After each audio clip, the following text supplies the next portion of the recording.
So part of what we want to do is just move through the agenda that we have set for today, but also I'd like to take a bit of time to think about the agenda moving forward and the work that we want to do as a committee this year.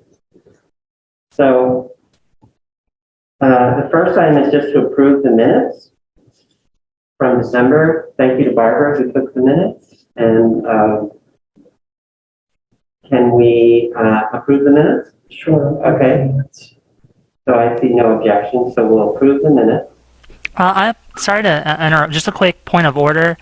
So who is taking the minutes for tonight? Oh, thank you, Samantha. Okay. Yeah, that was something Barbara was doing. Who is our vice chair? Sure. Cindy, are you vice chair? I don't think so. I take my minutes as chair. So if I don't have to do 2 sets of minutes, that would be nice. I'll do the minutes. Okay, Bob is volunteering. Just need a minute to go in here, okay? Yeah. Just let me get up to speak here. I'm going to share this. We're going to take a minute to get that set up.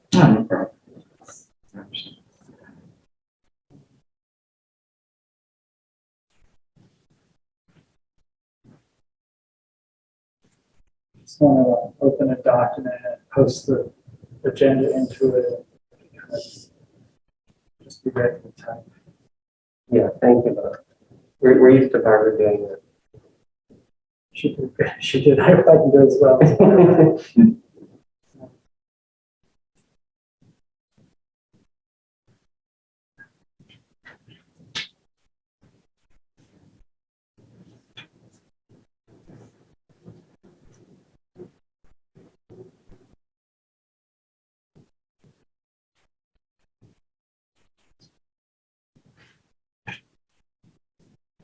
I'll stay around. Okay.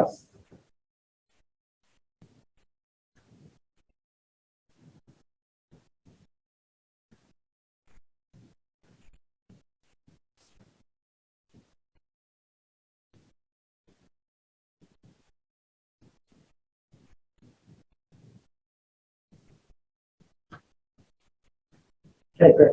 Okay. Okay, so now that we've approved the minutes and Bob is taking minutes for today, we could move to Chief Gallagher for the status of finance. Thank you, Rob. I appreciate that. And good evening, everybody. I appreciate, as always, the committee support of the police department each year. This is the status of command report for January 5th at 6:30 p.m. meeting for meeting number 1 of this year. For the sake of Cindy, I know she's new to the group.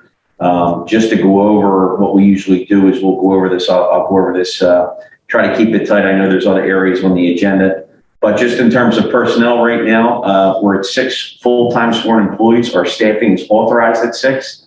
We have 1 chief, 1 sergeant, and 4 officers. We have currently we have 3 non-sworn, 2 non-sworn employees, which are both school crossing guards. I'll have to update that. And we have 1 vacant position for parking controller right now, which is under review and in progress.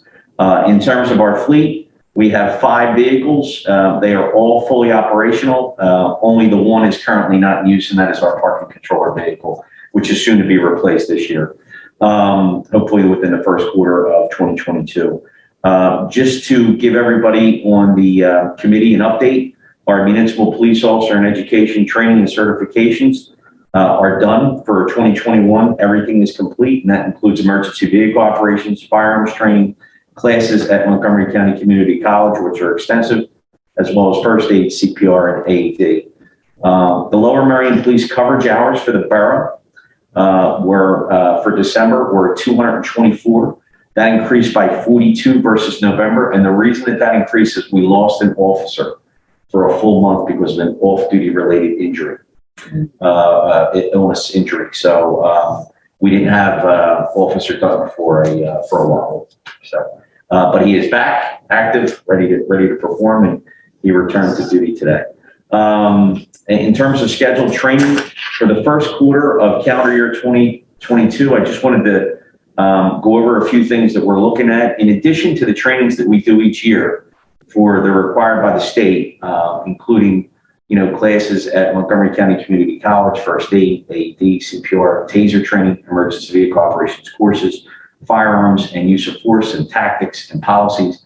We're going into some special trainings that are being offered by Delaware Valley Trust this year for the first quarter of 2022.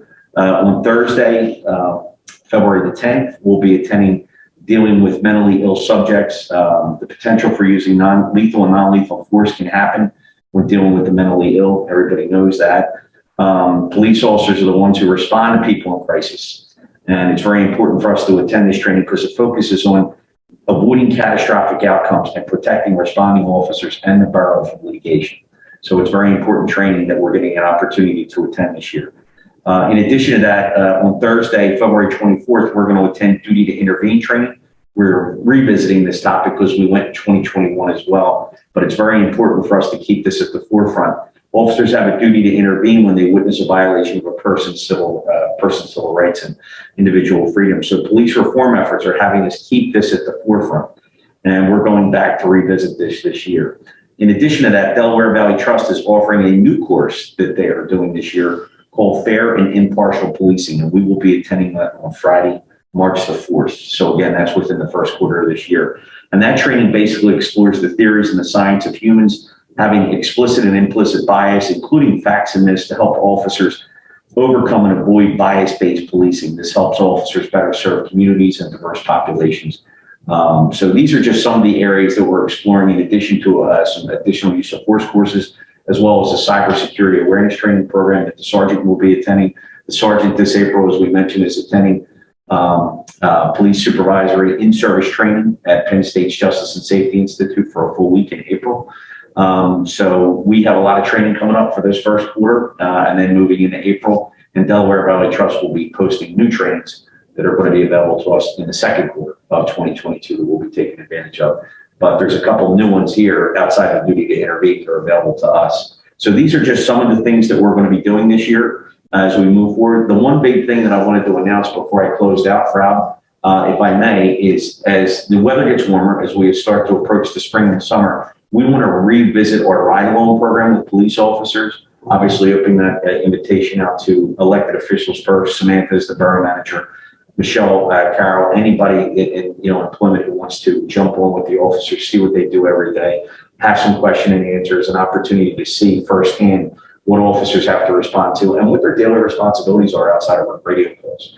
So this is an opportunity for us to revisit this, get everybody back in. We kind of had to suspend this because of the virus for a long period of time, as everybody knows, since March of 2020.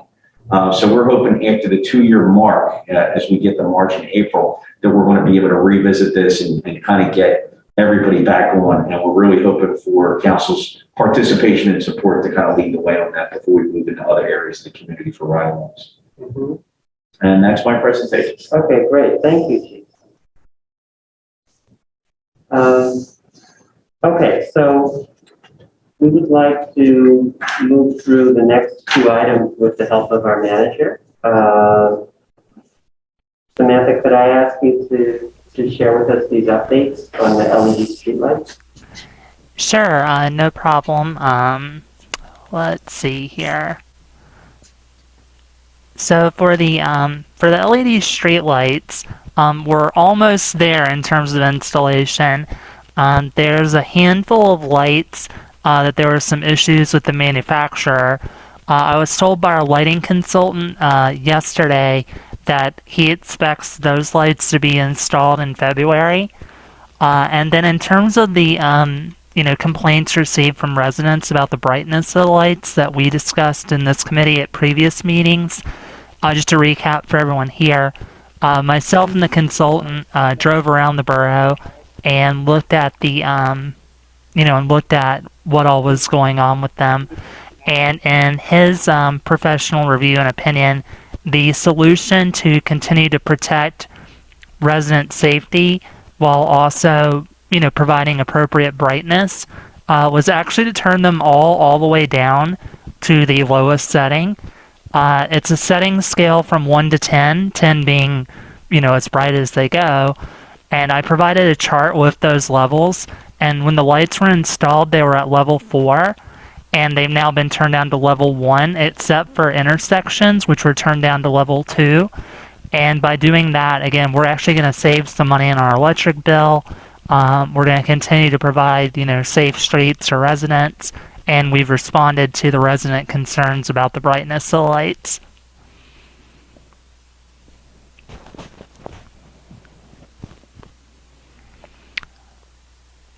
I think the owl is muted for some reason.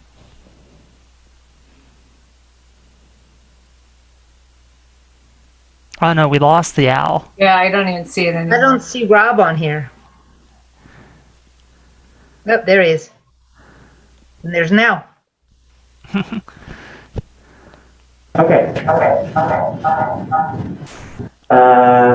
Brief disruption there, but Samantha, I was able to hear your update. Was everyone else able to hear? Okay. I think that made it into the recording. Yes. Okay, great. So, just to recap, concerns about brightness have mostly been addressed at this point because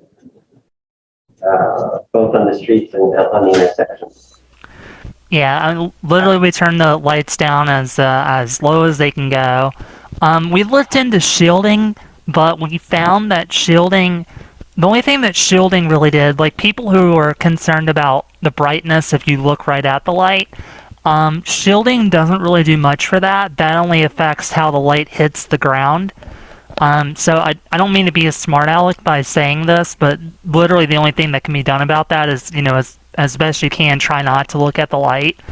And some of it depends on the light, how the light fixture is. Like some of our light fixtures, are perfectly, parallel. Some, unfortunately, are at a little bit of an angle. And when they're at an angle, it is a lot easier to see the glare from the light. So myself and Public Works may continue to kind of look at that on a case-by-case basis. But for the most part, as far as, in my opinion, as far as discussing at a committee level, if the committee's comfortable with everything we've done, I think we're in a good place with it. Yeah, go ahead, Andrew. I fielded a couple complaints about some residents who felt like the lights were shining right into their bedrooms. Would the shielding help with that at all? It would not. Like I said, well, it would help in the sense that, like I said, the shielding doesn't do anything for glare, but it does affect, the direction of the light. So if there are any remaining specific concerns about that haven't already been sent to the office, we did do some shielding, not to say we didn't do any. And that sort of complaint is when the shielding is appropriate. So if there's any further concerns about that, I mean, definitely continue to have people talk to me about it, and me and our lighting consultant will be happy to take a look into it. Okay, thank you, Amanda. I know that was a lot of work to manage this project, and there were a lot of community concerns. So I appreciate your diligence. And Samantha, I've heard, Manager Grant, I've heard some great feedback about the difference that turning lights down has made. And I could see the difference in our neighborhood, in our part of town. Great, I'm glad to hear that. Okay, so how about we move to EV charging? Sure. So unfortunately, I have some mixed news in terms of an update on that. So as we've talked about before, myself and our manufacturer, Flow, have been trying to figure out how to best continue to spread the EV use in the borough. And we had talked about, providing EV chargers for garage orphans, as Flow refers to them as. And that's people who wouldn't be able, to get an EV charger even if they wanted one because they have nowhere, on their property to reasonably put it. So Flow had suggested, in order to keep the installation costs down, that we would try and mount any chargers like that. Sorry, I'm not sure what that background noise is? It's just a car pulling away. Oh, okay. In order to, reduce the installation costs, to mount the EV charger directly to a, to an electric pole as opposed to digging underground and running wiring and all that. We spoke with Pico about that, and my thanks to Councilmember McGreevy for helping us get in contact with folks at Pico as well. And unfortunately, Pico is not willing to allow us to put EV chargers on any of their poles. Given my newness here and, all the recent changes with our LED street lighting and all that, I'm actually working to determine if the borough owns any of its own electric poles. I'm skeptical that we do.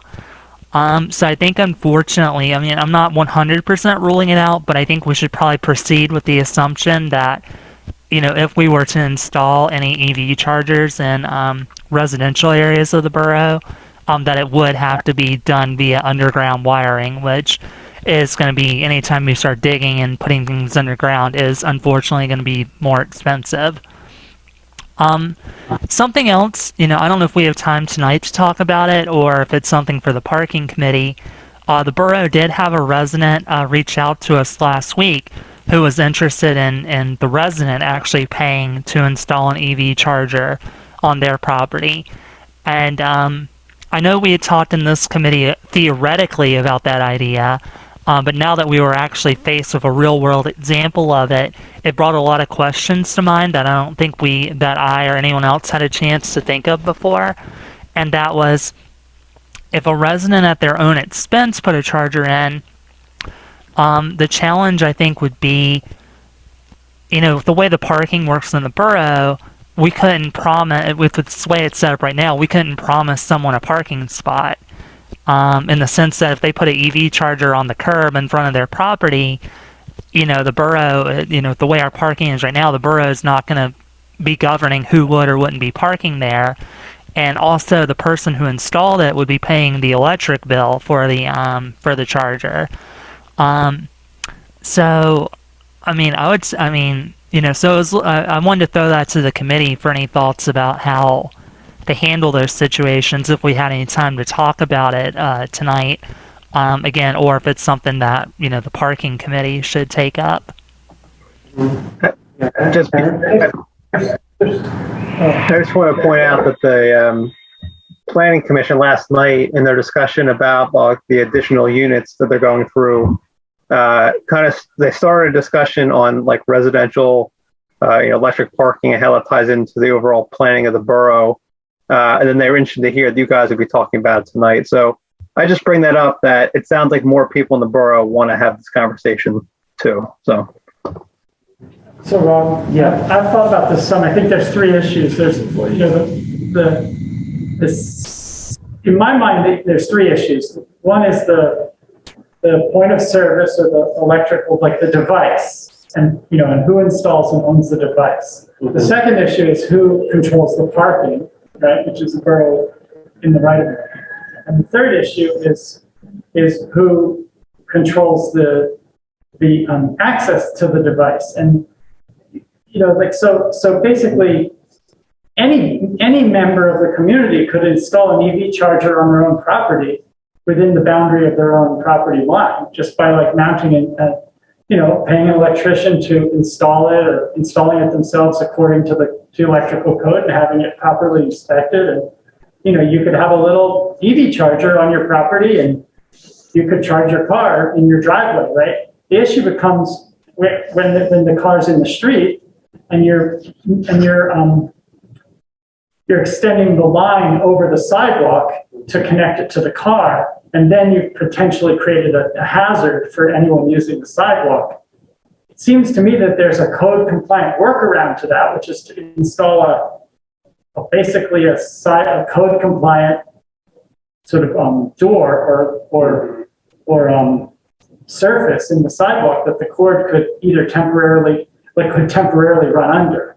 And it's no different than, say, an area grate or a drain grate. Mm-hmm. It's, it's essentially it's not a tripping hazard. It would have to be code compliant, have to be inspected by the building inspector, installed properly, et cetera. But that's like something that could be done, but then the question is, like, does that really work for the resident if they can't guarantee that they can always have their parking spot? Which, you know, sometimes you can get the parking spot in front of your house and sometimes you can't. And, you know, we could talk about how that could be regulated. I don't, it doesn't seem like a simple answer to that one. And then the third thing is like access to the utility itself, like to the electricity, like in the device, right? Like obviously if you install an EV charger in front of your house, the only way you're going to prevent people from using it is to just turn it off from inside, like from your own panel. Otherwise you could, you know, you could give away electricity to your neighbors if you wanted to. You could leave a tip jar. Yeah.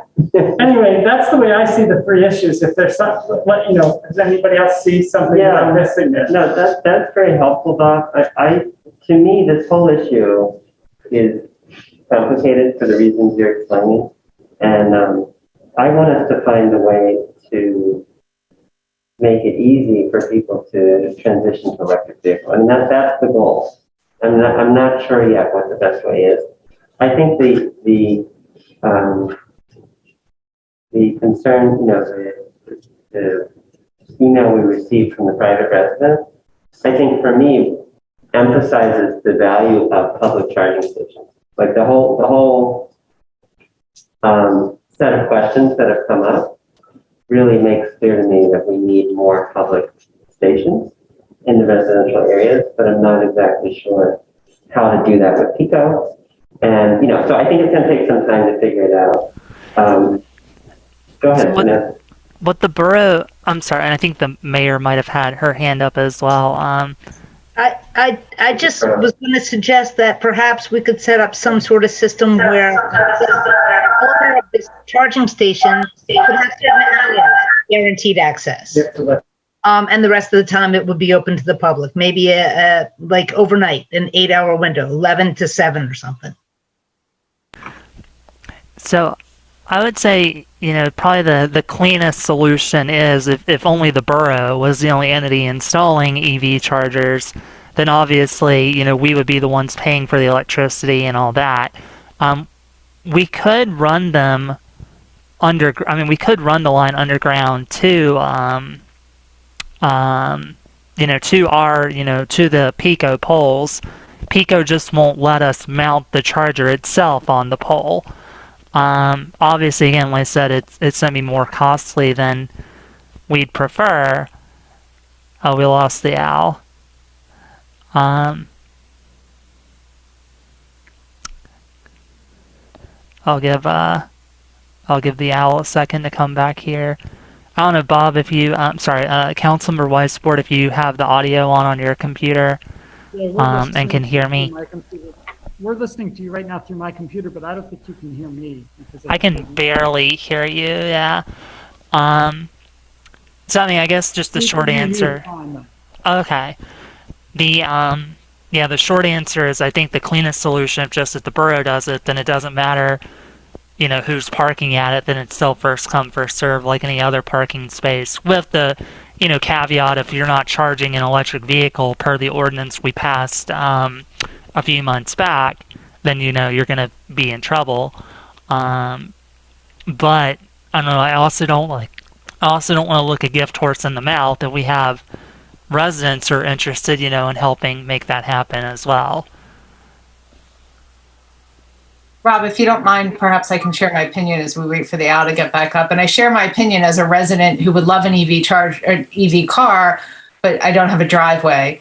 I would much prefer that we just support residents who want to do this on their own with their own electricity, and would suggest we task the parking committee with this. I can't think of a better incentive for people without driveways to buy an electric vehicle, to say, perhaps you got some sort of spot in front of your house, like that's at an EV spot. There are some great examples of residents who are doing this already and have installed really beautifully what Bob described. Perhaps we codify that and we allow residents to say, okay, if you're going to do that, this is how you do it, so you're not dragging an electric cord across the sidewalk.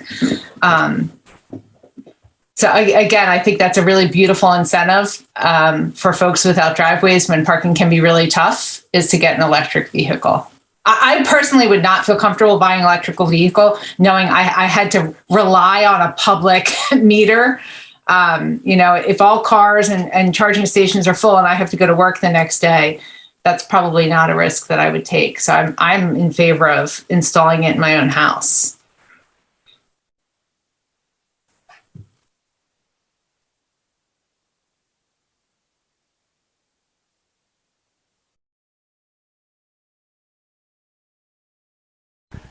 Let's see. Looks like we have the owl back, but I think it's muted.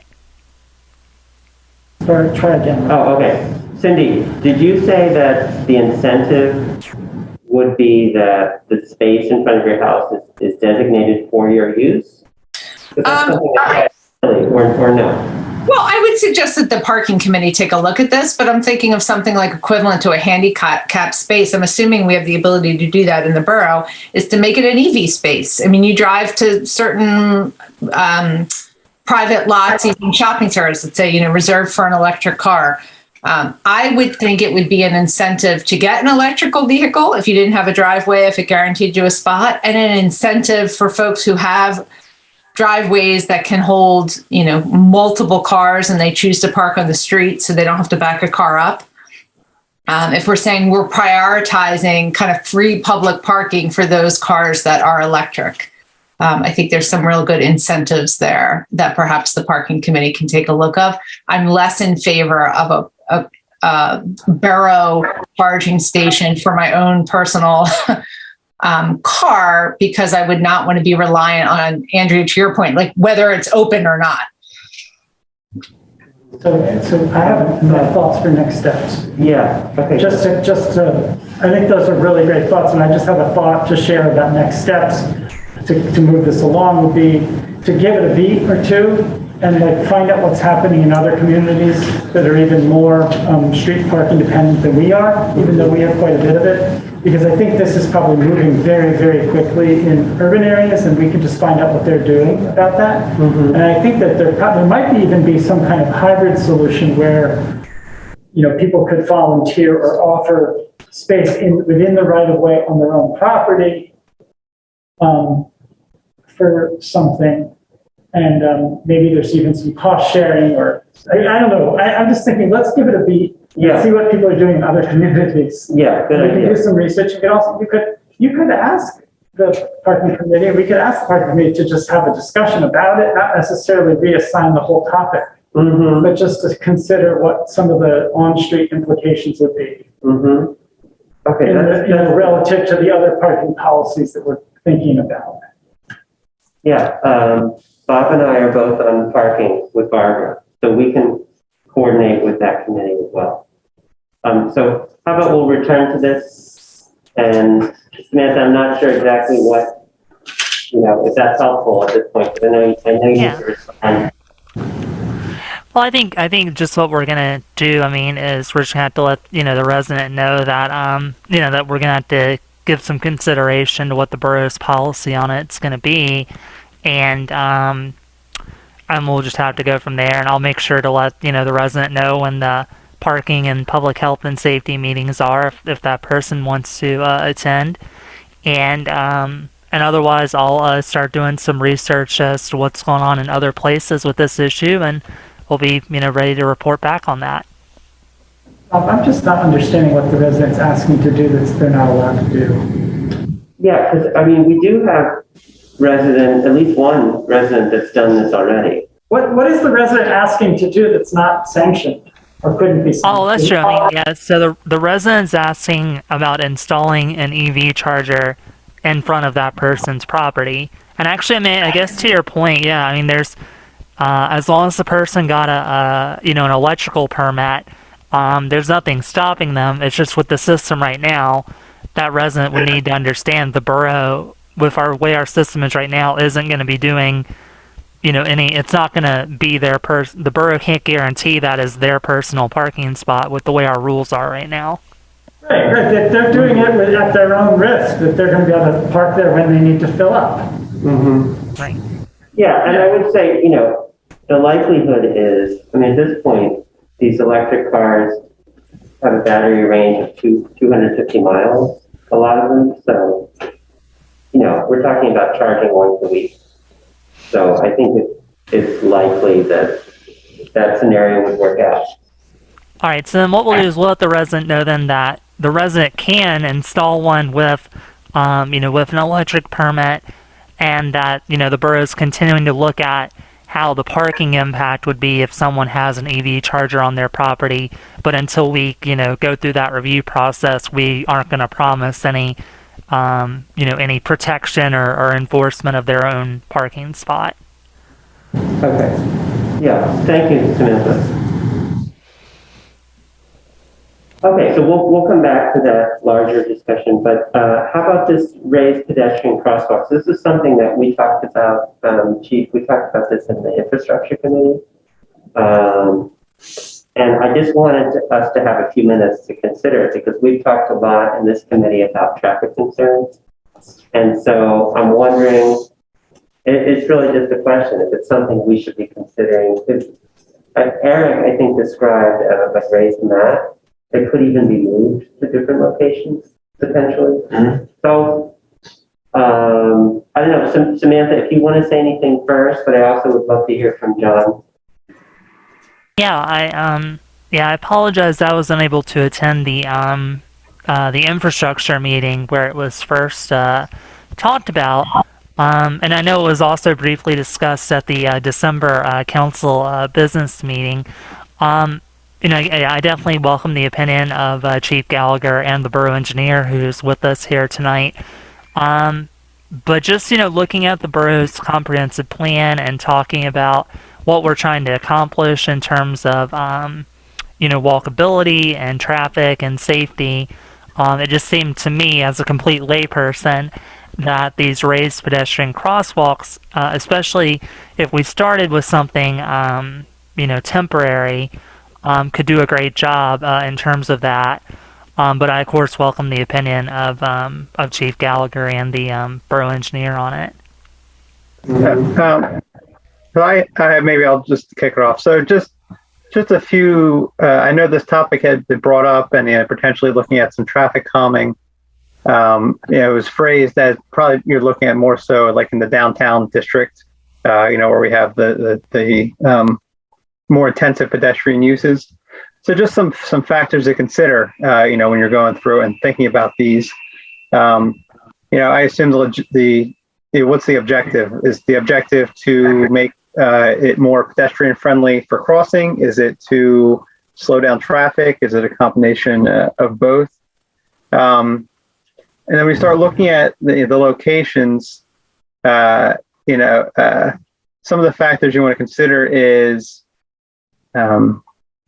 if you're putting in a raised crosswalk, so you're altering the street, so vehicles that go across it, you want to consider if the emergency routes, SEPTA routes. If it's along Haverford, you're going to have the SEPTA bus, so that's always something to take into consideration. Snow removal, and then ADA compliance. So the one hesitation I have on the temporary type structure is if you have an ADA ramp that goes down and you have a raised crosswalk that comes up, that's then posing a potential ADA, conflict. Oftentimes a raised crosswalk is from a curb to a curb, and it's kind of just flush across. That's not to say if on a temporary basis you want to try these things out, there can still be accessible routes, around it, and we can still work around that. But there is a consideration to have. So just kind of with that in mind, was there particular areas that you're looking to focus on that you then could explore a little farther? I didn't know, is there any keyed in area that you're thinking of? I think the discussion of Haverford Avenue is what really kind of sparked it.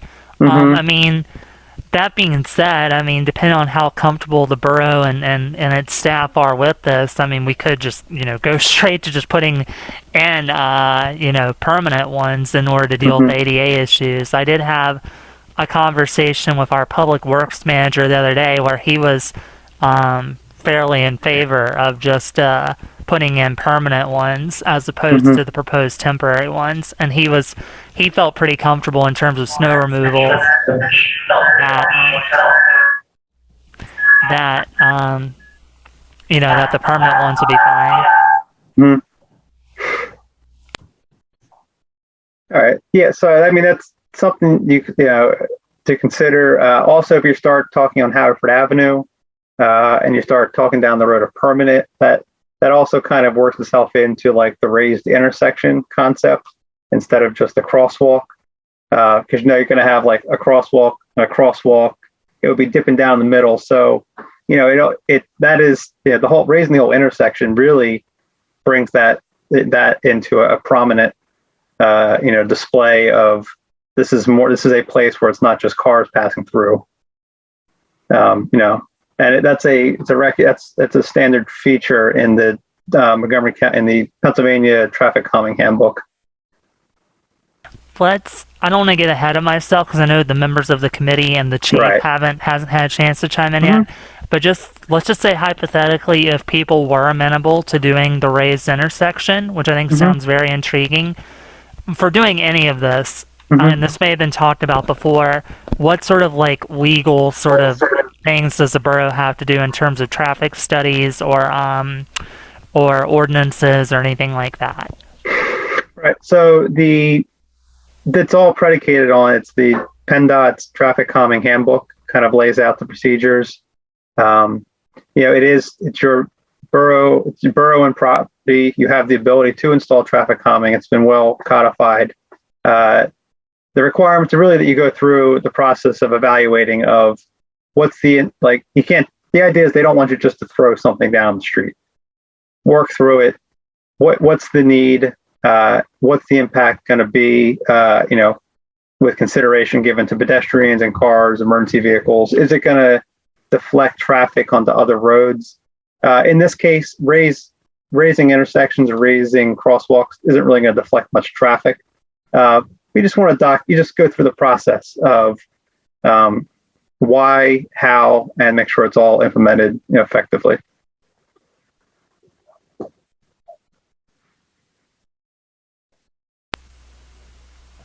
Sorry, we've been losing connection with the owl, but we're hearing everything you're saying through Bob's computer. Mostly. There was something that I missed that Eric said about the borough. Oh, about the legal requirements? Yeah, or maybe it was the idea of raised intersections. Did he present that idea, or was that the borough manager? That was Eric's idea. Okay. And is the idea that it's raised between the four corners? Is that correct? So basically, as a vehicle is approaching the intersection, the whole intersection raises. So you basically go across a raised intersection, but it's instead of having speed humps effectively on the corners of the intersection, you have one raised area that is well patterned and very distinctive. That there's a place where pedestrians are also moving. Eric, can I ask, what does Swarthmore do? You're Swarthmore as well, correct? I am. What do they do for traffic calming or for? Do they have any raised crosswalks? Or they have that centrally located downtown too. They do. So in the downtown borough, they have these high textured pattern crosswalks. So they're basically like stamped brick looking in the road. They have that at all their intersections. They don't have any raised or anything. Their downtown is pretty tight. Their downtown road is pretty tight. So they haven't gone to raising anything at that yet. So I just want to ask John, for your kind of initial reaction to some of this as a traffic calming tool. Well, I think it's like anything. I think they have their pros and cons. I like the pros overall because just thinking about pedestrians not using this crosswalk, it's going to have a traffic calming effect in the 200 block of Haverford Avenue if that's where we're going. And sometimes we do have some speeding problems through there. The other thing I like is it's going to give a raised awareness, heightened awareness to possibly pedestrians using that crosswalk. So anything in terms of improving pedestrian safety and traffic calming, especially in particular speed reducing, I'm in favor of. But I understand what Eric's position is regarding ADA. I was thinking about the same. I've seen situations in previous jobs where Eric, you've probably seen this too before, where they raise entire intersections and it almost has a similar type effect. It's very good. I've seen it there's been proposals in Philadelphia that we discussed in my previous life, and it has a traffic calming effect as well as safety for pedestrians. But again, it's about temporary. You're worried about snow removal. You're worried about impact possibly on first responder vehicles going to an emergency and things like that. So I think overall there's certainly more to explore. But most importantly, as Eric points out, the PennDOT guidelines for the requirement is pivotal. Mm-hmm. Okay, well, Samantha, how about we just keep it on the agenda so we can keep thinking about it? Okay. Okay. All right, so Samantha, I'm looking at the clock. We have only 15 minutes. Yeah. Maybe if I may recommend that we take care of some of the traffic concerns, I think we can go ahead and address tonight and get off the agenda for future meetings. Okay, let's do that. All right. So if I may skip ahead to kind of lightning round here, items 4.2 through 4.7. All right, so item 4.2, we have we got the other traffic counter activated, and it has been deployed. It has been deployed over on the 200 block of Sabine Avenue to count for wrong way traffic. For the February meeting, we should have the data we need to figure out what we want to do there. For 4.3, we also got the other traffic unit returned back to us, the one that we had to get fixed, and it has been deployed at the near the intersection of Windsor Ave and Narbrook Park, and it is, we have the actual speed flashing sign on for that one to help discourage people from speeding, and it's also collecting data regarding speeding and traffic volume through that intersection. And for our February meeting, should have data to determine if we want to do anything beyond the police enforcement that Chief Gallagher has been doing for both of those issues. For the 500 block of Dudley, once we have a speed counter available, I'd like to deploy one over there and then have data for the March meeting of public health and safety to make any decisions about. For 4.5, the Borough Traffic Engineer and Public Works Manager did take a look at the intersection of Sabine and Country Lane, and they provided a recommendation to the committee. Let me find that memo here.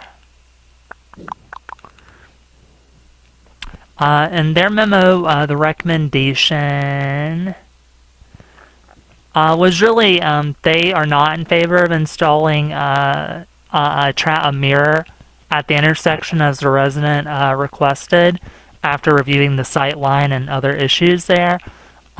They recommend instead the borough continue to work on speed management in the area to make that a safer intersection to turn from, as opposed to doing anything about the sight line.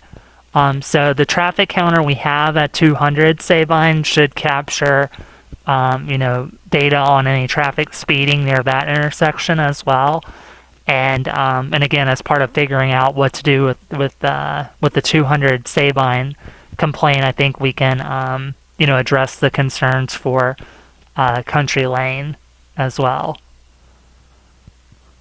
For 4.6, the traffic engineer also took a look at that concern about when you're turning left from Wynwood Road onto those streets that intersect with it. Right now on a number of those streets, cars can park on both sides of the street, and if a vehicle is coming out towards Wynwood Road when you're trying to turn left, it can turn into a sounds like a dicey sort of situation. So after their review, they did recommend that the borough post no parking from here to corner signs on both sides of those intersecting streets, 60 feet from Wynwood Road. So if this committee is, I'm comfortable with that. If this committee is, and if so, I'd like to send a a parking signage ordinance amendment to council to allow us to install that signage. Is that 60 feet number, Samantha, the typical number, or is that? I seem to remember a smaller number. Yeah, I'd have to defer to Eric on whether it's a typical number. The number that PennDOT has is, I think the chief and I found, and again, Eric might know, the borough engineer might know more about it, is either 20 or 25 feet, I believe. 20 or, it's, Samantha, it's, can you hear me? Yeah. It's, if it's a traffic device controlled intersection, it's 20 feet. For other, it's 15. Chief or Eric or Samantha, can I ask how many car lengths is 60 feet? That's like 5 cars on streets that don't have driveways. A standard parallel parking space is 22 feet long. So that would be 3. 3 on each side. Okay. I have a question for the traffic engineer, for Eric. I've read that when you remove cars from the street, that you sometimes increase the speed with which vehicles will travel on the street. And so particularly, I'm thinking about turning left and right off of Wynwood Road onto those avenues. It seems to me that it'll be much easier to turn faster if the cars are parked closer to, parked further away from Wynwood Road. I'm just wondering if there's sort of like some kind of way to optimize or like to kind of just get that right. I'd hate to see us just pass an ordinance creating 60-foot margins there, only to see the traffic speeds increase, which it's already a hazardous situation. So so my colleague, Mike Schneider, who drafted this memo for, I don't know the specific reason. I suspect that 60 feet is based on a sight line given, which it has a variable of speed of cars traveling on a road. I can circle back on what the basis is of the 60 feet, but my expectation is based off of the sight line at a given speed of the traveling of cars traveling on the road. I'm concerned about speed. Oh yeah, no, that's much higher than I thought. I thought it was going to be 10. Parked unattended vehicles on either side of the road, like traffic coming back. Yeah. So don't you think it's 15?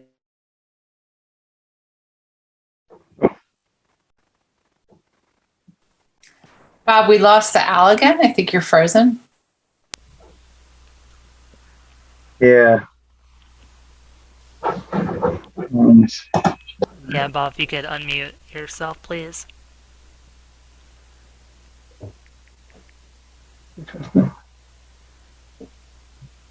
Can you say something, Bob?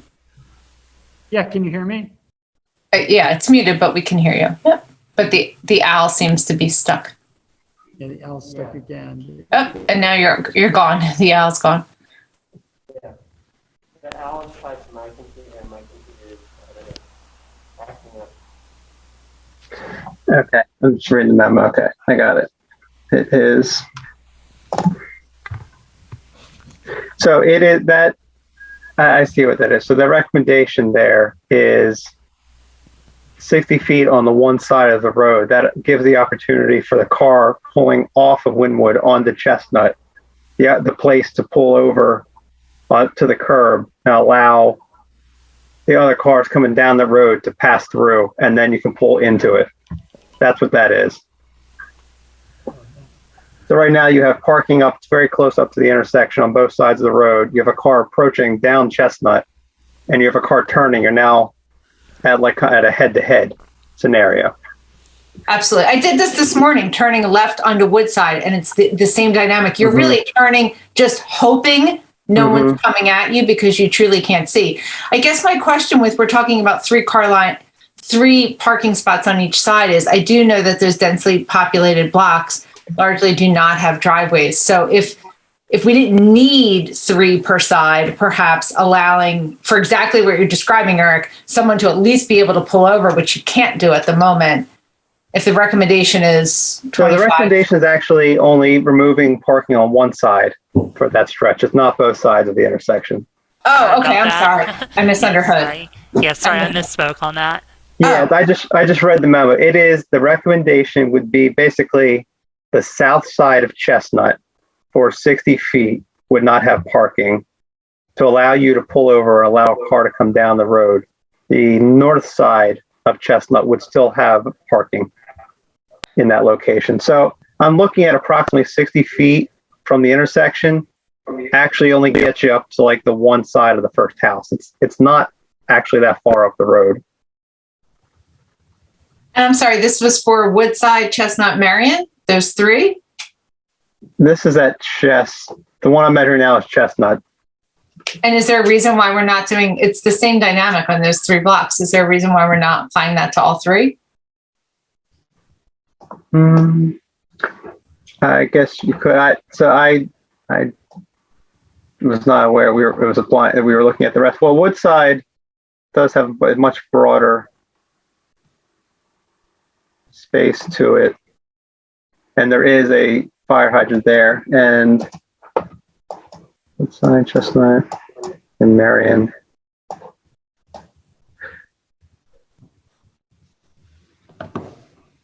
There is okay.